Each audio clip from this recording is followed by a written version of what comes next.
উদ্দেশ্যহীন যাত্রায় বের হয়ে মন ভালো করা অপরূপ সৌন্দর্যের কি দেখলাম, আশা করি আপনার মনকেও প্রশান্ত করবে প্রকৃতি আর প্রত্নতত্ত্বের এই যাত্রা। তাই ভিডিওটি সামনে দেখতে থাকুন।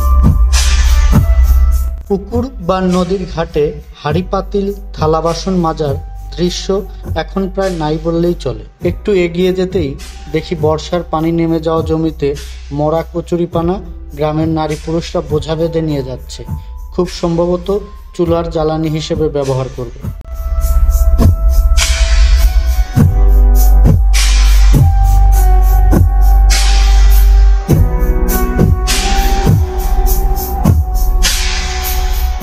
ফেরি করে হাঁড়ি পাতিল বিক্রি করা এক মুরব্বির সাথে কথা বলে কৃষ্ণনগর যাওয়ার রাস্তা আবার শুনে রওনা হলাম। কাকা, এখান থেকে কৃষ্ণনগর যাওয়ার উপায় কি? এক অটোতেই পৌঁছানো গেল সেখানে। তারপর হেঁটে কৃষ্ণনগর লঞ্চ ঘাটে পৌঁছাই। আমি যে এভাবে তিতাস নদীর তীরে এসে পৌঁছেছি আগে থেকে জানতামই না। নদীর তীর ঘেঁষে গোসল করছে মানুষ। এখানে নারী পুরুষ একটা দূরত্ব রেখে আলাদা আলাদা ঘাটে গোসল করছে।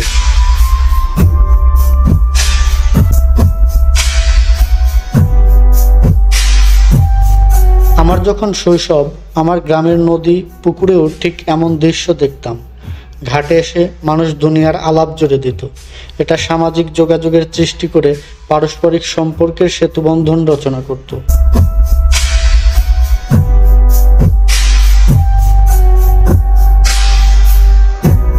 এরপর কৃষ্ণনগর ফেরিঘাটের ব্রিজ দিয়ে সামনে এগোতেই দারুণ অনুভূতি হচ্ছিল, যেন অবকাশ যাপনে এসে নদীর তীরের কোনো রিসোর্টের বারান্দা দিয়ে হাঁটছি।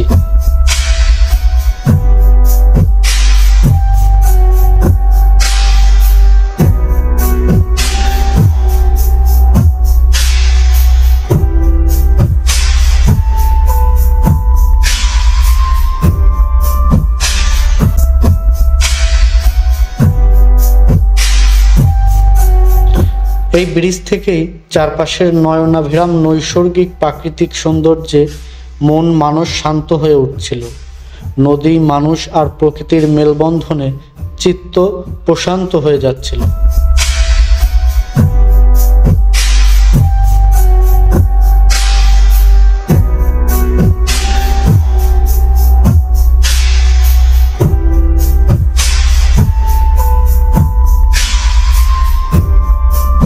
নদীতে ছেলেপেলের দুরন্তপনা, পানিতে লাফ ঝাঁপে নিজের শৈশবের স্মৃতি যেন চোখের সামনে মৃদু হাসি খেলে যাচ্ছিল।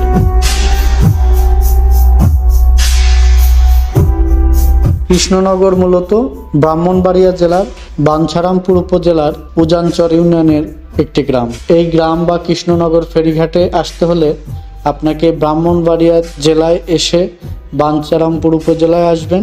তারপর অটো বা ভ্যানে যে কোনোভাবে আপনি এই তিতাস নদীর পাড়ে এসে এই লঞ্চ ঘাট এবং এই জমিদার বাড়ি সহ অনিন্দ সুন্দর এই পুরো গ্রাম ঘুরে আপনার মনকে, মানুষকে, চিত্তকে প্রশান্ত করতে পারবেন।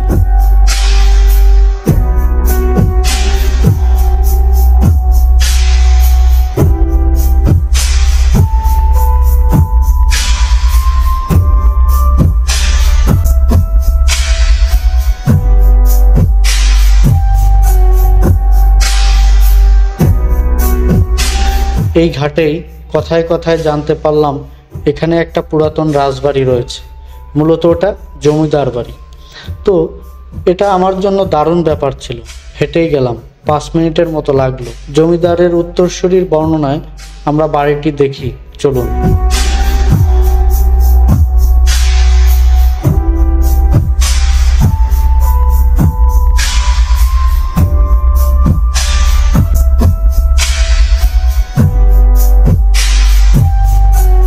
কংসনারায়ণের 2 ছেলে ছিল।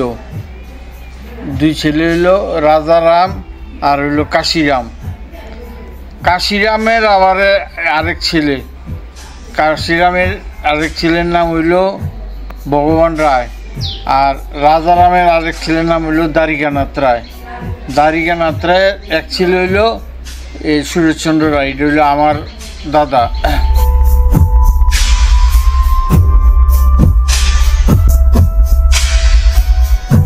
এখন এটা হইলো বিল্ডিংটা নির্মাণ করছে দ্বারিকানাথ রায় আর হইলো ভগবান রায়। আচ্ছা আচ্ছা আচ্ছা আচ্ছা। সে তাদের উত্তরসূরি হচ্ছে আপনারা? আমরা উত্তরসূরি হইলাম, যেমন ভগবান রায়ের 3 ছেলে, হ্যাঁ। দ্বারিকানাথ রায়ের 1 ছেলে, দ্বারিকানাথের 1 ছেলে সুরেশচন্দ্র রায়, সুরেশচন্দ্র রায়ের আমি হইলাম তার সন্তান। আচ্ছা ঠিক আছে, আমি বলতে চাচ্ছি যে এটা কত সালের দিকে নির্মাণ করা হয় তা কি আপনার? এটা প্রায় 200 বছর হয়ে গেছে। 200 বছর হয়ে গেছে।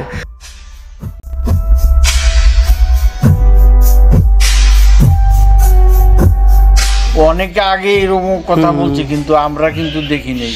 আমরা তো রাত্র 12টা সচরাচর করি, কিন্তু কোনো কিছু আমাদের চোখে পড়ে নেই পর্যন্ত।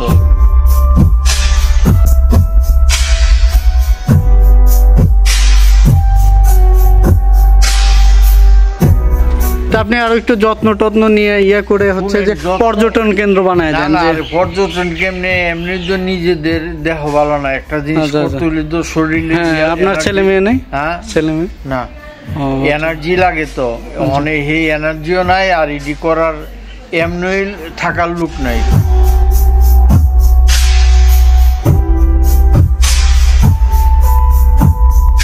শেষে অটোতে বাঞ্ছারামপুর উপজেলার করইকান্দি ফেরিঘাটে এসে আবার দুপুরের খাবার খেলাম।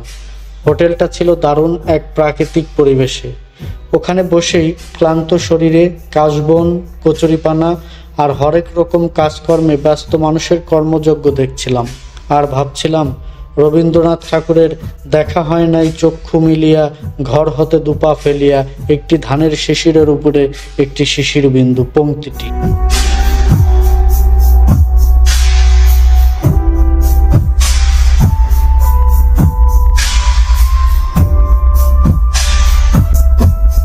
অনেকেই বিদেশ ভ্রমণ করতে পছন্দ করে, তবে আপনি হয়তো খেয়ালই করেননি দেশে ঘুরে বেড়ানোর জন্য অনেক সুন্দর জায়গা আছে। প্রাকৃতিক সৌন্দর্যের লীলাভূমি বাংলাদেশের নদী, সবুজ প্রান্তর, গ্রামগঞ্জ, পাহাড় পর্বত।